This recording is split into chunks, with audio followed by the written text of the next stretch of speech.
नया नगर इलाके में एक बिरजू नाम का बहुत ही मेहनती लेकिन गरीब लकड़हारा रहा करता था। वो, उसकी पत्नी और उसका बेटा बड़ी शान से अपनी छोटी सी झोपड़ी में जिंदगी बिता रहे थे। एक दिन बिरजू का दोस्त बबलू उससे मिलने आया। बिरजू बबलू को देखकर बहुत खुश हुआ। अरे बबलू, आओ आओ, कैसे हो? वैसे इतने दिनों के बाद आना हुआ। क्या हुआ? काम में फंसे थे क्या? अरे हाँ बिरजू, क्या बताऊं, आजकल काम बहुत बढ़ रहा है, इसलिए आना नहीं हुआ। वैसे मुझे कहीं से पता चला है कि पास वाले जंगल में एक अनोखा पेड़ है। अच्छा, अनोखा पेड़ मतलब? मुझे कुछ समझ में नहीं आ रहा है। तुम किस पेड़ की बात कर रहे हो? मुझे तो पास वाले जंगल के सभी पेड़ों के बारे में जानकारी है।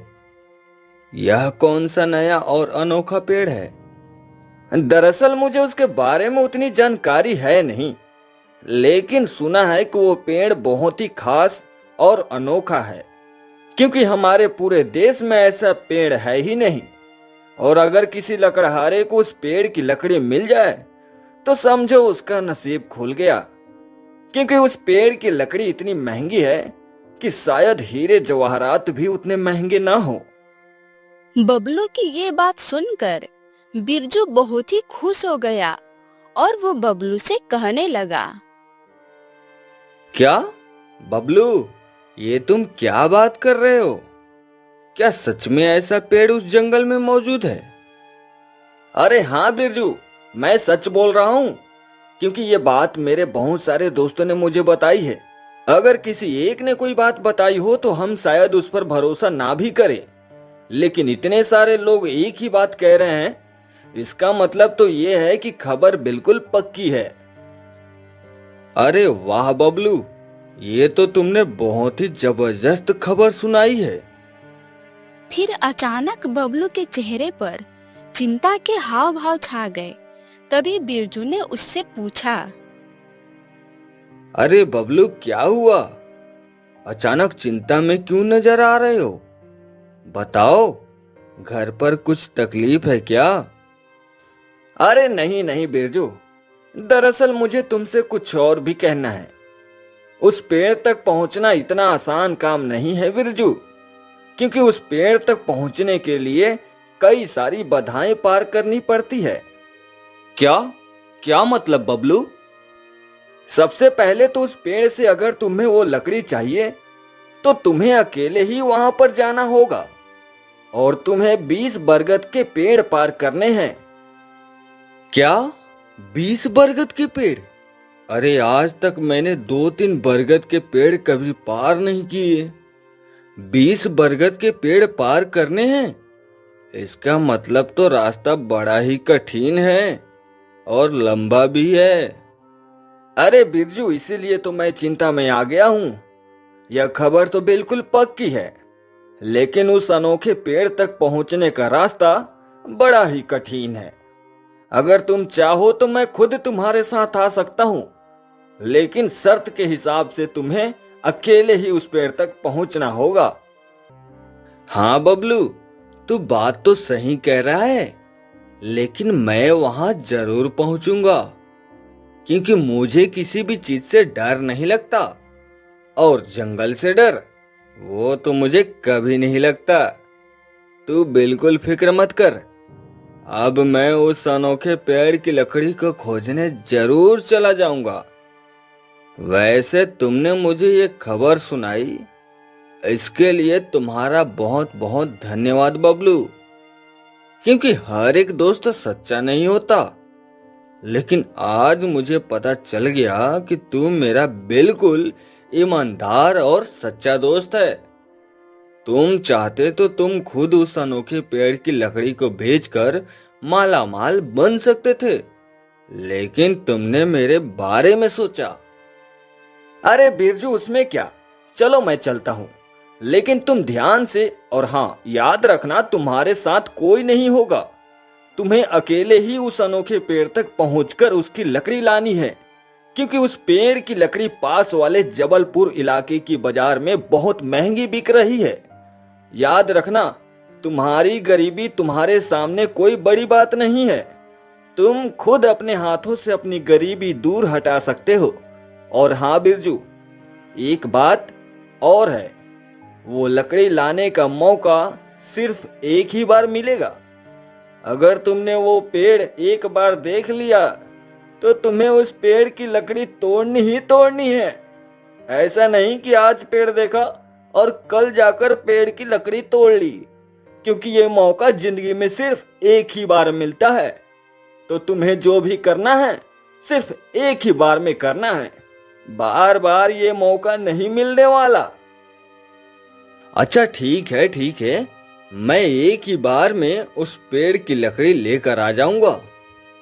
अच्छा ठीक है फिर बिरजू, चलो कुछ समय बाद मिलते हैं। तुम मुझे बताना कि उस जंगल में क्या हुआ, लेकिन हाँ संभल के जाना। उस जंगल में डरावने जानवर भी रहते हैं, तो तुम्हें बिल्कुल सावधानी से आगे जाना होगा। चलो तो अब मैं निकलता हूँ, मुझे कुछ जरूरी काम है। फिर बबलू वहां से निकल गया। उसके बाद बिरजू का बेटा आनंद वहां पर आ गया और वो अपने पापा से पूछने लगा। अरे पापा, वह कौन थे और आपको किस अनोखी पेड़ की लकड़ी के बारे में बता रहे थे? मैंने आपकी कुछ बातें सुनी। बेटा आनंद, अब जल्दी हमारी किस्मत पलटने वाली है। अब हम छोटी सी झोपड़ी में नहीं रहेंगे, अब हम तो बड़े से महल में रहेंगे, क्योंकि अब कुछ ही समय में हमारे पास बहुत सारा धन आने वाला है। अपने पापा की ये बात सुनकर आनंद बहुत ही खुश हो गया और वह अपने पापा से कहने लगा। क्या मतलब अब जल्दी हमारी किस्मत पलटने वाली है? अरे वाह, मैं यह बात जल्दी से माँ को जाकर बताता हूँ, वो भी बहुत खुश हो जाएगी। अरे अरे बेटा, ज्यादा उछलने की कोई बात नहीं है, क्योंकि इस बात को हमें बिल्कुल छुपाए रखना है जब तक हमें वो लकड़ी मिल न जाए और हम बाजार में उसे बेच न आए। तुम इस बात को किसी से मत कहना, ठीक है बेटा? अच्छा अच्छा ठीक है पापा, तो आप वो लकड़ी तोड़ने कब जा रहे हो? बेटा, मैं सोच रहा हूँ कि कल ही मैं अनोखी लकड़ी तोड़ने जाऊंगा, क्योंकि अब मुझे इस गरीबी में नहीं रहना है।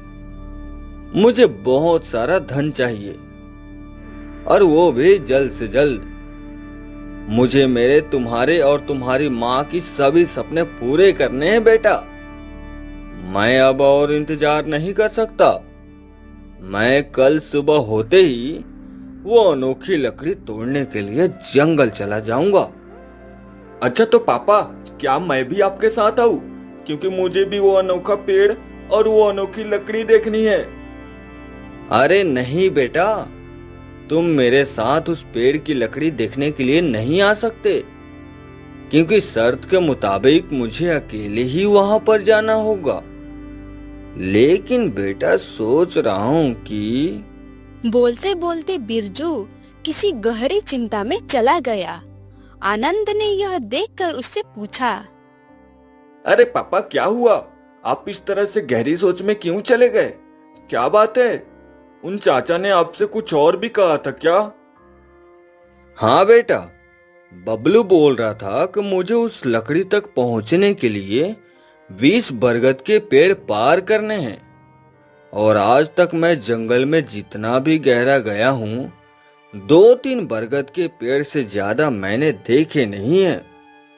इसका मतलब तो ये है कि ये सफर बहुत ही लंबा होने वाला है। और बबलू ये भी कह रहा था कि जंगल की गहराई में बहुत सारे डरावने जानवर और कई सारी कठिनाइयां हो सकती है।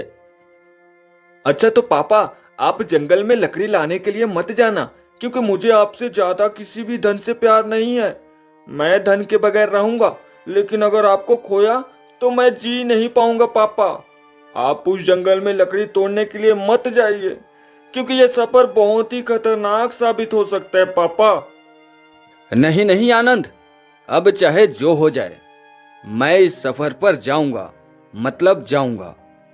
बेटा तुम उसकी फिक्र मत करो, जाओ तुम खेलने के लिए जाओ। मैं उस जंगल की लकड़ी तोड़ने की तैयारी में लग जाता हूं और कल सुबह होते ही मैं उस अनोखी लकड़ी को तोड़ने के लिए निकल जाऊंगा। तू अपनी माँ का ध्यान रखना, ठीक है? अरे लेकिन पापा। बेटा मैंने एक बार ठान लिया सो ठान लिया। अब इस योजना में कोई बदलाव नहीं आएगा। जिंदगी ने मुझे इतना अच्छा मौका दिया है और मैं उस मौके को गंवाना नहीं चाहता। मैं कुछ भी करके उस अनोखी लकड़ी को जरूर प्राप्त करूंगा। फिर बिरजू अपने घर से कहीं चला गया। आनंद के चेहरे पर चिंता साफ नजर आ रही थी। एक तरफ उसके पापा की जिंदगी थी तो दूसरी तरफ बहुत सारा धन था जिससे उनकी गरीबी दूर होने वाली थी। अगले दिन सुबह बिरजू बहुत ही जल्दी उठा, लेकिन बिरजू ने अपनी बीवी और बेटे से कहा, तुम दोनों मेरी फिक्र बिल्कुल मत करना। मैं उस अनोखी लकड़ी को हासिल करके ही आऊंगा, चाहे रास्ता कितना भी कठिन क्यों न हो। मुझे मुसीबत से लड़ना आता है। आखिरकार मैं एक मेहनती लकड़हारा हूं, तो इतनी आसानी से हार नहीं मानूंगा। इतना कहकर बिरजू अपनी कुल्हाड़ी और कुछ जरूरी चीजें लेकर जंगल की तरफ निकल पड़ा। जंगल में थोड़ी दूर जाते ही उसने एक अनोखा सा अंधेरा देखा। उस अंधेरे में एक रोशनी चमक रही थी। बिरजू अपने मन में कहने लगा, इस अनोखे अंधेरे का क्या रहस्य होगा और अंधेरे में से एक रोशनी कैसे चमक रही होगी? लगता है ये कोई जादुई रोशनी है। मुझे पास जाकर देखना चाहिए। बिरजू उस अंधेरे के पास चला गया, लेकिन वहां पर उसे कुछ नहीं दिखा, क्योंकि जब उसने दूर से देखा था तो वहां पर एक अनोखी रोशनी थी। लेकिन पास जाकर देखने पर उसे पता चला कि वो रोशनी तो एक साधारण सी थी। फिर बिरजू अपने आगे के सफर पर निकल पड़ा। चलते चलते उसने देखा कि वो 2 बरगद के पेड़ पार कर चुका था। अरे बाप रे, अभी तो मैंने सिर्फ 2 बरगद के पेड़ ही पार किए हैं और लंबा सफर भी तय किया है। अभी तो मुझे 18 और बरगद के पेड़ पार करने हैं। उसके बाद ही मैं उस अनोखे पेड़ तक पहुंच पाऊंगा। लेकिन लगता है अब मुझे यहाँ कहीं पर आसरा लेना होगा, क्योंकि अब तो मेरे पैर भी बहुत दर्द कर रहे हैं। तभी चलते चलते बिरजू ने दूर एक बहती हुई नदी देखी। वो नदी देखकर बहुत खुश हो गया और नदी के किनारे जाकर थोड़ा आराम करने बैठ गया। नदी के किनारे बैठे हुए बिरजू के मन में अचानक एक बात आई। अरे ये नदी देखो, हमेशा बहती रहती है, कभी आराम नहीं करती। मुझे लगता है मुझे भी इस नदी की तरह बनना होगा। मुझे थकावट महसूस हो रही है, लेकिन मुझे उठकर इस सफर को पूरा करना होगा, तभी मैं उस अनोखी लकड़ी तक पहुंच पाऊंगा। फिर अपनी मन की बात सुनकर बिरजू उठा और उस जंगल में आगे के सफर की ओर निकल पड़ा। जैसे ही बिरजू आगे बढ़ने लगा, तभी उसने एक खतरनाक शेर की दहाड़ सुनी। ये शेर की दहाड़ सुनते ही बिरजू चौकन्ना हो गया और डर के मारे एक पेड़ के पीछे जाकर छुप गया। तभी उसने उस शेर की दहाड़ फिर से सुनी और गौर से सुनने पर उसे पता चला कि शेर की दहाड़ तो किसी इंसान के बोलने जैसी आवाज लग रही थी। यह बात उसे बहुत अजीब लगी और वह अपने मन में कहने लगा, अरे ये क्या, बोलने वाला शेर?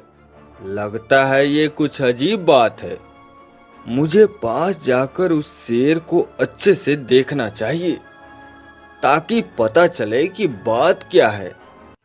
कहीं इंसान तो नहीं। फिर बिरजू धीरे धीरे करके उस शेर की तरफ बढ़ने लगा। तभी उसने देखा कि वहां पर एक शेर था जो जख्मी अवस्था में कराह रहा था। शेर को इस हालत में देखकर बिरजू के दिल में उसके प्रति दया जागी और उसने तुरंत जंगल में से कुछ जड़ी बूटी लाकर उस शेर को मलहम पट्टी कराई। बिरजू की ये कृति देखकर शेर चमत्कारी रूप से बोल के बिरजू का धन्यवाद करने लगा। बोलता हुआ शेर देखकर बिरजू बहुत ही डर गया। बोलने वाला शेर? या तो मैं पहली बार देख रहा हूँ। वैसे तुम बोल कैसे सकते हो? वह बहुत ही लंबी कहानी है बिरजू। अरे, तुम्हें तो मेरा नाम भी पता है। यह कैसे हो सकता है? कहीं ये जंगल रहस्यमयी तो नहीं? हाँ बिरजू, ये जंगल रहस्यमयी है। तुम्हें इस जंगल में ऐसी कई सारी चीजें मिलेंगी, ऐसी कई सारे अनुभव मिलेंगे जो बहुत ही चमत्कारी और रहस्यमयी होंगे। लेकिन आज मैं तुम्हें एक बात बताना चाहता हूँ। आज जो तुमने दया का काम किया है वो तुम्हें इस सफर में आगे मदद करने वाला है, क्योंकि तुमने मुझसे डरे बिना मेरी मल्लम पट्टी कराई। मैं एक शेर हूँ, फिर भी तुमने ये नहीं सोचा कि मैं तुम्हें फाड़ कर खा सकता हूँ। तुमने दया दिखाई और तुम्हारी ये दया तुम्हारे लिए इस सफर में मददगार साबित होने वाली है। आजकल के जमाने में जहाँ एक इंसान इंसान की मदद नहीं करता, वहाँ तुमने मुझ जैसे खतरनाक जीव की मदद की, और इसलिए तुम्हें मैं वरदान देता हूँ, तुम्हारा ये जादुई सफर बिल्कुल सफल होने वाला है। शेर जी, आपका बहुत बहुत धन्यवाद। फिर बिरजू वहां से अपने आगे के सफर की ओर निकल पड़ा। लेकिन उसके मन में इस बोलने वाले शेर के विचार आ रहे थे। उसका दिमाग उस बोलने वाले शेर को भूल ही नहीं पा रहा था। बिरजू अपने आप से बात करने लगा। अरे, यह क्या हो रहा है मेरे साथ? मैंने तो अपनी जिंदगी में बोलने वाला शेर तो कभी नहीं देखा। कहीं ये कोई माया जाल तो नहीं है? लगता है मुझे सावधान रहने की जरूरत है, क्योंकि ये जंगल तो बहुत ही अनोखा होता जा रहा है। मैं इस जंगल में कई बार आया हूँ, लेकिन इस जंगल की गहराई में तो कई राज छुपे हैं। बिरजू अपने आप से ये बातें कर ही रहा था कि तभी उसने देखा कि वो और 3-4 बरगद के पेड़ पार कर चुका था। ये देखकर वो बहुत ही खुश हो गया। अरे वाह बिरजू, तुम तो बहुत ही तेज हो। तुमने अब तक 6-7 बरगद के पेड़ पार कर लिए हैं। इसका मतलब अब वो अनोखा पेड़ तुमसे ज्यादा दूर नहीं है। बस इसी तरह आगे बढ़ते जाओ और तुम उस अनोखे पेड़ तक जरूर पहुंच जाओगे। फिर बिरजू धीरे धीरे करके अपने सफर पर आगे बढ़ने लगा। चलते चलते उसने देखा कि दिन तो ढलने लगा था। तभी बिरजू ने कहा, अरे, अब तो 2 दिन ढलने वाला है। लगता है मुझे किसी सुरक्षित स्थल पर आसरा लेना होगा, क्योंकि रात में सफर करना बहुत ही खतरनाक साबित हो सकता है। कल सुबह जल्दी उठकर आगे की यात्रा पूरी करूंगा। लगता है अभी तक मैंने 10 बरगद के पेड़ पार कर लिए हैं। कल के दिन में मैं उस अनोखे पेड़ तक जरूर पहुंच पाऊंगा। फिर बिरजू ने अपनी नजर चारों ओर घुमाई और किसी सुरक्षित स्थल को ढूंढना चाहा। तभी उसने दूर एक पहाड़ के नीचे चोटी देखी। गुफा देख करके बिरजू कहने लगा, अरे वाह, उधर एक गुफा दिख रही है। लगता है उस गुफा में मैं आज की रात आराम से काट पाऊंगा। फिर बिरजू उस पहाड़ में बनी हुई चोटी के अंदर चला गया। गुफा के अंदर जाते ही उसे बहुत बड़ा झटका लगा, क्योंकि गुफा में एक सुंदर सी परी बैठी हुई थी। मानो वो बिरजू का ही इंतजार कर रही थी। बिरजू ने अपनी जिंदगी में पहली बार किसी परी को आमने सामने देखा था। उसने उस परी से पूछा, अरे तुम कौन हो और यहाँ पर क्या कर रही हो? मेरा नाम धैर्यवान परी है। लगता है तुम किसी जादुई चीज की खोज में हो, लेकिन याद रखना, जो भी तुम्हें चाहिए वो तुम्हें इतनी आसानी से नहीं मिलने वाला है, क्योंकि जिंदगी में धैर्य का बहुत मोल है। हाँ, वो तो है, लेकिन आपको कैसे पता चला कि मैं किसी चीज की खोज में हूँ? मैं परी हूँ और मुझे हर एक बात का पता चलता है। तुम सिर्फ एक बात याद रखना कि कभी भी धीरज मत खोना, क्योंकि धीरज खोने से बड़ी हार इस दुनिया में कोई और नहीं है। जो इंसान अंत तक धीरज धरता है उसको मंजिल जरूर मिलती है।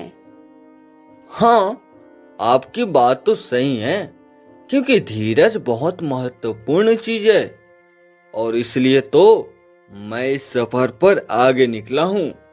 लेकिन परी जी, कभी कभी मैं अपनी धीरज में कम पड़ता हूँ। आपके पास कोई इलाज है क्या? हाँ, मेरे पास इलाज तो है, लेकिन तुम्हें वो इलाज तभी मिलेगा जब तुम मेरे लिए जंगल से एक चंदन की लकड़ी तोड़ कर ले आओगे। क्या? चंदन की लकड़ी? इस जंगल में कोई चंदन का पेड़ नहीं है, तो मैं आपको चंदन की लकड़ी कहाँ से ढूंढ कर लाऊंगा? बिरजू, तुम्हारे हर सवाल का जवाब मेरे पास नहीं है, लेकिन एक बात तो तय है कि तुम्हें चंदन की लकड़ी लाने पर ही ये इलाज मिल सकता है। ठीक है, मैं बाहर जाकर एक चंदन का पेड़ ढूंढने की कोशिश करता हूँ। लेकिन जहाँ तक मुझे पता है, मुझे नहीं लगता कि इस जंगल में कोई चंदन का पेड़ नहीं है। इस तरह से हार मानना अच्छी बात नहीं है बिरजू। जाओ ढूंढ के ले आओ एक अच्छी सी चंदन की लकड़ी। फिर उस परी की बात मानकर बिरजू उस जंगल में वह चंदन की लकड़ी ढूंढने के लिए चला गया। बहुत ढूंढने के बाद बिरजू ने कहा, अरे यहाँ पर तो चंदन का एक भी पेड़ नजर नहीं आ रहा है। ऐसा कैसे हो सकता है? अरे हाँ, मैं भी तो इस जंगल में कई बार आया हूँ। मैंने तो यहाँ पर चंदन का कोई पेड़ नहीं देखा। अब उस परी को कौन समझाए कि इस जंगल में चंदन का एक पेड़ भी नहीं है। पता नहीं क्या जवाब दूंगा उसे वापस जाकर। फिर बिरजू उस जंगल में और अंदर जाकर चंदन का पेड़ ढूंढने लगा। बहुत ढूंढने के बाद उसे आखिरकार एक चंदन का पेड़ नजर आया। बिरजू ने कहा, हाँ, यह रहा वो चंदन का पेड़। अभी इसकी लकड़ी लेकर उस परी के पास जाता हूँ, ताकि उसे पता चले कि मैंने ये चंदन का पेड़ पाने के लिए कितने कष्ट सहे। फिर बिरजू ने उस चंदन के पेड़ से एक लकड़ा लिया और वो उस गुफा की तरफ निकल पड़ा। गुफा तक पहुंचने के बाद उसने अंदर झांक कर देखा। झांकते ही उसे बहुत बड़ा झटका लगा, क्योंकि वहां पर वो परी तब मौजूद नहीं थी। तब बिरजू ने कहा, अरे ये परी कहाँ गई? उसने तो मुझे कहा था कि उसको एक चंदन की लकड़ी चाहिए, लेकिन अब तो वो कहीं नजर नहीं आ रही है। ये क्या मजाक था? बिरजू ने पीछे मुड़कर देखा तो उसे वही परी नजर आई। तब बिरजू ने उससे पूछा, अरे परी, आप कहाँ गई थी? मैं तो आपको यहाँ वहाँ देख रहा था। यह देखिए, मैंने आपके लिए चंदन की लकड़ी लाई है। ये लीजिए। इसका मतलब ये है कि तुम बहुत ही धैर्यवान हो, इसलिए तुम अपने लक्ष्य की तरफ जरूर आगे बढ़ पाओगे। और हाँ, एक बात याद रखना, जब भी तुम्हें ऐसा लगे कि तुम्हारा धैर्य छूट रहा है, इस घटना को याद करना। बोलते बोलते वह परी अचानक गायब हो गई। बिरजू आश्चर्य से कहने लगा, अरे ये परी गायब हो गई। खैर, उनकी बातें मुझे कुछ सिखा गई। अब रात हो चुकी थी, चारों ओर घना अंधेरा फैला हुआ था। तभी अचानक बिरजू को किसी खतरनाक जानवर के आने का अंदेशा हुआ। अरे ये कैसी डरावनी आवाज है। लगता है बाहर कोई डरावना जानवर आया है। एक काम करता हूँ, गुफा के द्वार पर जाकर देख लेता हूँ कि बाहर क्या है। तभी बिरजू ने गुफा के द्वार पर जाकर देखने लगा। तब उसे बहुत बड़ा झटका लगा, क्योंकि बाहर दो बहुत ही खतरनाक जंगल के पुराने अजगर रेंग रहे थे। उन दो अजगरों को देखकर बिरजू बहुत ही डर गया और मन में सोचने लगा, अरे बाप रे, यह तो पुराने अजगर लगते हैं। अब मैं इनसे कैसे बचूं? ये तो बहुत ही खतरनाक जानवर हैं। अगर मैंने जरा भी हिलने की कोशिश की तो ये तो मुझे कच्चा निकल जाएंगे। क्या करूं क्या करूं? हाँ, ऐसे मौके पर मुझे दिमाग शांत रखना चाहिए। बिरजू पहले शांत हो जा, शांत हो जा। इनको यहाँ से निकलने दे। तभी धीरे धीरे करके वो अजगर वहां से कहीं चला गया और बिरजू ने ये दृश्य देखकर बहुत खुश हो गया और कहने लगा, अरे बाप रे, मुझे लगा कि आज ये मेरा सफर मेरी जिंदगी का आखिरी सफर होने वाला है, लेकिन नहीं। मेरे धैर्य ने मुझे सफर में अभी तक बनाए रखा है। चलो, अब आराम से खाना खाकर सो जाता हूँ, क्योंकि कल सुबह मुझे आगे के सफर पर निकलना है। फिर अपनी थैली खोलकर बिरजू उसमें से खाना खाने लगा और कुछ ही देर में गुफा के एक कोने में आराम से लेट गया। अगले दिन सुबह सुबह चिड़ियों की चहचहाहट सुनाई दी। तभी बिरजू अपनी नींद में से जाग गया। चलो, अब मुझे आगे के सफर पर निकलना होगा, क्योंकि जो रुक गया समझो खत्म हो गया। चलो बिरजू। फिर बिरजू अपने आगे के सफर पर निकल पड़ा। चलते चलते उसने महसूस किया कि कोई तो है जो उसको पीछे से आवाज लगा रहा है। तभी उसने पीछे मुड़ के देखा। तब उसको बहुत बड़ा झटका लगा, क्योंकि पीछे से दौड़ते हुए उसका दोस्त बबलू वहां पर आ गया था। बबलू को देखकर वो उससे पूछने लगा, अरे बबलू, तू यहाँ? क्या हुआ? और ऐसे दौड़ते दौड़ते क्यों आए हो? क्या हुआ? तुम इस तरह से यहाँ पर मुझे ढूंढते हुए जंगल में क्यों चले आए? अरे बिरजू बिरजू रुक, चल मेरे साथ। इस सफर पर मत जाना, क्योंकि ये जंगल बहुत ही डरावना है। मुझे डर है कि तुम्हें कहीं जंगल में कुछ हो न जाए। चलो चलो, वापस चलो। वह लकड़ी लाने की कोई जरूरत नहीं है। घर पर तुम्हारे परिवार वाले तुम्हारा इंतजार कर रहे हैं और तुम्हारा बेटा तो तुम्हारी याद में रो रहा है। नहीं नहीं बबलू, अब इस रास्ते से पीछे हटने का कोई मतलब नहीं है। मैंने ठान लिया है कि मैं इस सफर को पूरा करके ही रहूंगा। बबलू, तू वापस चला जा और मुझे इस सफर को पूरा करने दे, क्योंकि शर्त के मुताबिक मुझे अकेले ही उस पेड़ की लकड़ी तोड़नी है। तू मेरी फिक्र बिल्कुल मत कर। और हाँ, मेरे परिवार वालों को जाकर बोल दे कि मैं जल्द से जल्द उनकी किस्मत पलटने के लिए वापस आ जाऊंगा। इस सफर पर मैंने बहुत कुछ सीखा है बबलू। अब मैं हार नहीं मानूंगा। जब बबलू ने देखा कि बिरजू ने एक पक्का इरादा कर लिया है, तो वो बिरजू से कहने लगा, बिरजू, अपना ख्याल रखना। और हाँ, तुम्हें अगर ऐसा लगे कि तुम्हारी जान को खतरा है तो तुरंत वापस लौट जाना, क्योंकि जिंदगी में जान से ज्यादा कीमत किसी और चीज की नहीं होती है। अच्छा ठीक है बबलू, अब तुम जाओ। और हाँ, मेरे घर वालों को बोल देना कि रोना मत, क्योंकि मैं जल्द से जल्द उनके पास वापस आने वाला हूँ, और वो भी कीमती लकड़ी लेकर। फिर बबलू वहां से चला गया और बिरजू अपने आगे इस सफर पर निकल पड़ा। चलते चलते बिरजू बरगद के पेड़ों को गिन रहा था। तभी उसने देखा कि वो 15वें बरगद के पेड़ तक पहुंच चुका था। तभी बिरजू ने कहा, अरे वाह, अब तक मैंने 15 बरगद के पेड़ पार कर लिए हैं।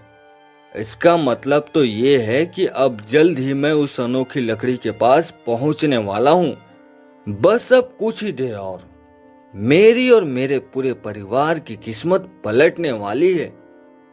फिर बिरजू आगे चल ही रहा था कि तभी उसको अचानक एक साधु दिखे। साधु को इतने घने जंगल में देखकर बिरजू आश्चर्यचकित हो गया और उनसे पूछने लगा, अरे साधु महाराज, आप इतने घने जंगल में क्या कर रहे हो? वो सब छोड़ो बिरजू, मुझे एक बात बताओ, तुम कहाँ जा रहे हो? साधु महाराज, दरअसल मैं एक अनोखी लकड़ी की खोज में हूँ।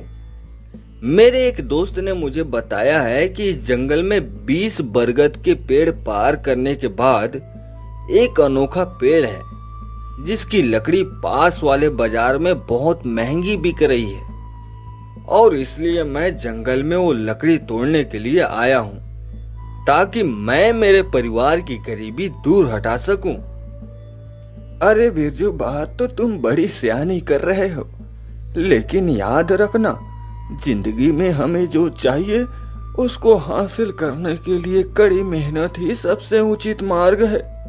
अगर तुम्हें अपनी मंजिल पानी है तो तुम्हें कड़ी से कड़ी मेहनत करनी होगी, क्योंकि मेहनत के अलावा कोई और विकल्प तुम्हें काम नहीं आएगा। इस जिंदगी का सबसे गहरा रहस्य यही है कि तुम अपनी मेहनत से अपनी किस्मत का ताला जरूर खोल सकते हो। साधु महाराज, मुझे आपकी बातें कुछ समझ में नहीं आ रही है। आप कहना क्या चाह रहे हो? बिरजू, मैं ये कहना चाह रहा हूँ कि ये तुम्हारा सफर अब और भी खतरनाक होने वाला है, क्योंकि अब तुम अपने सफर के आखिरी पड़ाव पर हो, और आखिरी पड़ाव में तुम एक चुनौती का सामना करोगे, जो तुम्हें मेहनत और लगन से इस सफर को पूरा करना होगा। तभी जाकर तुम्हारी किस्मत पलट सकती है। साधु महाराज, मुझे ये बात पता है, क्योंकि ये सफर अभी तक साधारण नहीं था। मैंने बहुत सारी कठिनाइयों को पार किया है, और अब मैं इस सफर के आखिरी पड़ाव पर हूँ। जाओ, तुम अपनी मंजिल तक जरूर पहुंचोगे।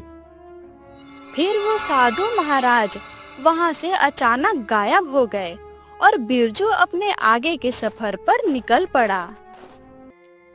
बिरजू, अब जल्दी तुम उस अनोखे पेड़ के पास पहुंचने वाले हो।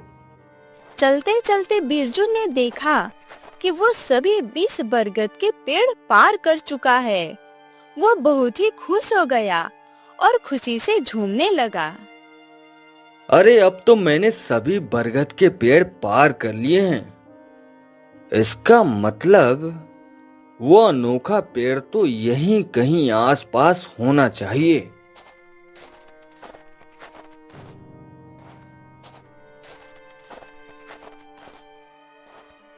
अब बिरजू का ये सफर अपने आखिर मोड़ पर था।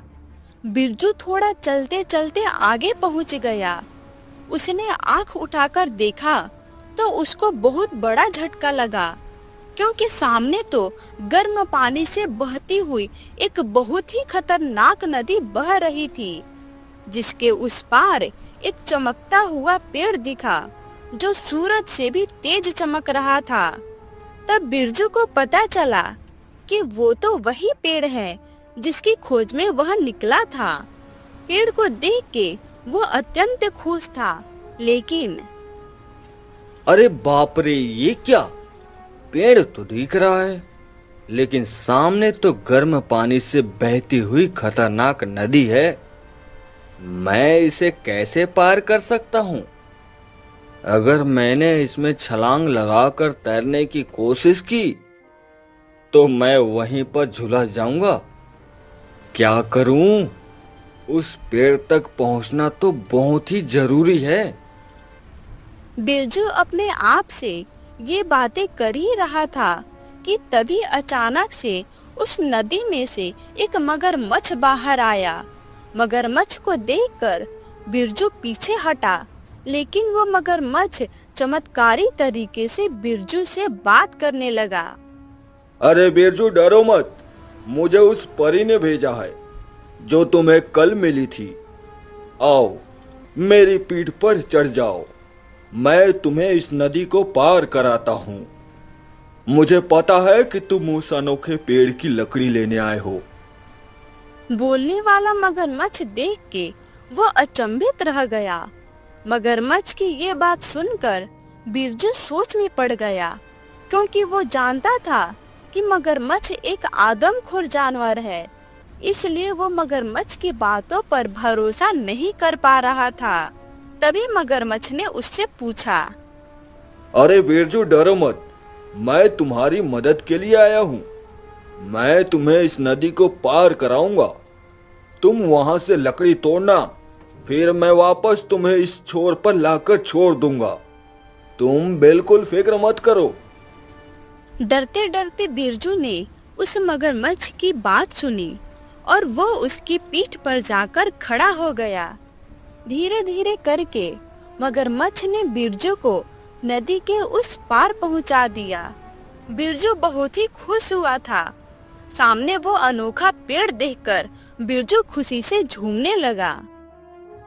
अरे मुझे जो अनोखा पेड़ चाहिए था वो तो यही है। चलो अब जल्दी से इस पेड़ की लकड़ी तोड़कर अपने साथ रख लेता हूँ। फिर बिरजू ने उस पेड़ की लकड़ी तोड़ना शुरू कर दिया। लकड़ी तोड़ते वक्त बिरजू बहुत ही खुश नजर आ रहा था, क्योंकि उसकी आंखों में उसके परिवार के सुनहरे सपने चमक रहे थे। वो लकड़ी लेकर वापस उस मगरमच्छ के पास आया। मगरमच्छ ने उसे अपनी पीठ पर लेके उसे नदी पार कराई। मगरमच्छ जी, आपका बहुत बहुत धन्यवाद। आपने इस आखिरी पड़ाव में मेरी बहुत मदद की। उसमें क्या, मैंने तो बस अपना काम किया।